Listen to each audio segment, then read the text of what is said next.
Hey YouTube, Awesome Writer here. Welcome to my review for Avataro Sentai DonBrothers episode 10. This was another really strong episode. It was an episode that focused on Oni Sister primarily, and it debuted the Robotaro forms. Honestly, the only real main complaint I have about it is just I wish there was a little bit more to the debut of the Robotaro forms, but we'll get to that. Effectively, the premise we have is Oni Sister accumulated enough points to wish herself out of this situation. So not only does she not have to be a DonBrother anymore, but she also is able to get her old life back before the manga plagiarism thing. It's kind of interesting because it opens up on her like being back in her normal life, like getting awards and praise for her manga, and then she's like, oh, this isn't actually a dream sequence, this is my life now and I'm no longer a warrior. And then it shows her using her points to wish, and it's funny because Zenkaiser is like shocked that she chooses it. He's like, well, you can use these points, to go back to your old life and, get rid of all these problems. And then she's like, yeah, let's do it. He's like, wait, what? You're actually going to do it? I thought that was pretty funny. And then we kind of follow her life after that. I mean, I guess when this happens, everybody's memories of her are erased that knew she was a DonBrother or involved in all that, except for obviously her and then Zenkaiser himself, because when she goes around, she, talks to people she knew and they don't know her, which was kind of interesting for sure, for sort of this almost look at like, what if her life would be like this type of deal. But I also thought it would have been kind of interesting for that interaction if like they had known who she was and like were curious why she quit. I don't know, I think there could have been something interesting there. Basically, like, she's going about her life and everything seems great. She's got her manga career back, this boy at school she likes her, even though he ends up being like a coward later. But then we enter the monster of the week, who of course is going after manga artists, and so she effectively accidentally runs into him, and then that's when we meet the new Oni Sister, who has taken up the mantle in her place because she had to be replaced, and then she kind of follows her around, so we get like a little taste of what Haruka's life is like now without it, and then we get a taste of what this new Oni Sister's life is like, and she basically completely takes her place, like, oh, she's Oni Sister, and she works at the cafe, and she also had some sort of artsy career, which was photographer, which kind of got ruined by this. And it was really rather interesting, because usually in these cases, I mean, I don't think that was the point of this story, but usually in these cases, like when you have a replacement, they end up being evil or wrong or something, but there was like nothing wrong with this girl. She was actually a really good Oni Sister, and it's really funny because like when she observes her in the battle, the new Oni Sister is like more easily acknowledged by Momotaro, and she gets along really well with Blue and Red and like helping them out, and Haruka's going around and seeing that, and she's like dropping and breaking things everywhere when she's going to these places, and I don't know why, but there was this really funny reaction by this guy eating ramen that just cracked me up during those scenes. And like I said, you discover that she was a photographer, and then after she became Oni Sister, she kind of lost that, and then someone plagiarized her. I guess that has something to do with becoming a DonBrother with the points or something? I don't know, but it was interesting.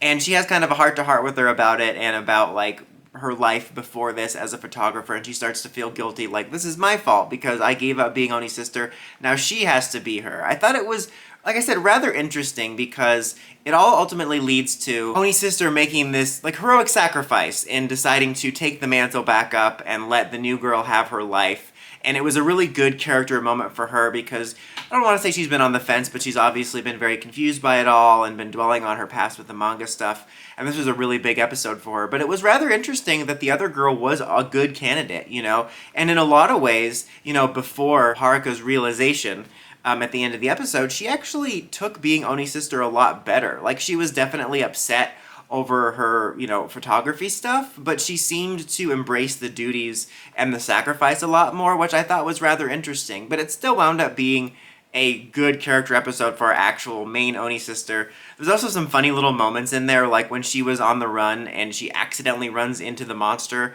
and she's like, oh, what a twist, and she like points to the monster, like breaks the fourth wall, like we'll often do in this series. I feel like this would make a really funny bit if she ever met Vice. And then like later when she, wishes herself back as Oni Sister because Zenkaiser did remember her.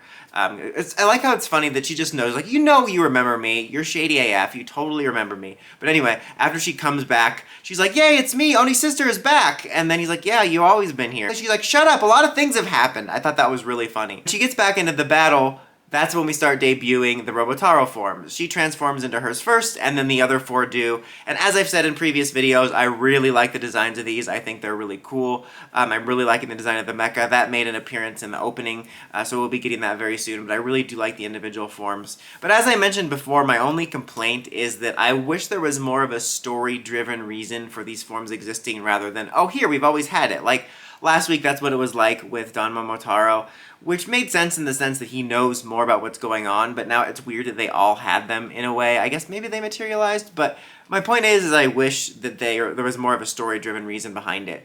But I did like how Red's debut of the form and then Yellow's corresponded to a focus episode, and because for the most part DonBrother has been pretty good at pacing, I kind of wish that we had kind of gotten a focus episode for each one as they got their form. Maybe you could have doubled up, like next week do a blue focus and then like double up pink and black's focus. But I like, even though there was no story reason for it, I like the idea of it debuting on a focus episode on that character. I also have to say, with the whole video game aspect of it, or like the video game feel of like the wishes and the levels and the points, it could have been a really good excuse to have the Robotaro forms be as a result of some sort of effectively leveling up. Like last week, Don Momotaro was able to overcome his weakness by gaining support from his teammates. So, oh, you've earned the Robotaro form. This week, Oni Sister fully embraces being Oni Sister. Boom, you get the Robotaro form. I think that would have been a lot cooler. Nonetheless, though, I really like the forms. We got to see their cool finisher, and it was really neat.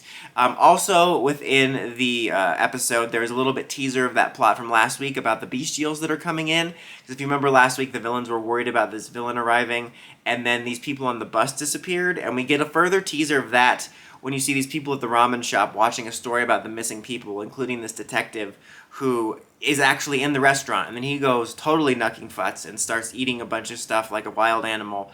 And I really liked that further tease of that storyline. They've been pretty good about like seeding serialized plot throughout the series, but I liked that this episode was a very important character-driven episode for the overall plot of the Rangers, but then in the background you have this thing brewing, and I really liked the way they interspersed that. But overall, really strong episode. I'm going to give this one a 4 out of 5. I really liked it a lot. I love the focus on Oni Sister. I really like the Robotaro forms. I like the tease of the upcoming villain plot. Like I said, my only real complaint is I just wish there was more story-wise to them getting the Robotaro forms. But that's about it for this one, guys. As always, let me know what you think of the episode in the comments. Next time, don't forget to like, comment, subscribe, and climb the steps and ring that bell so you get notifications for my videos. Dawson Ryder, signing out.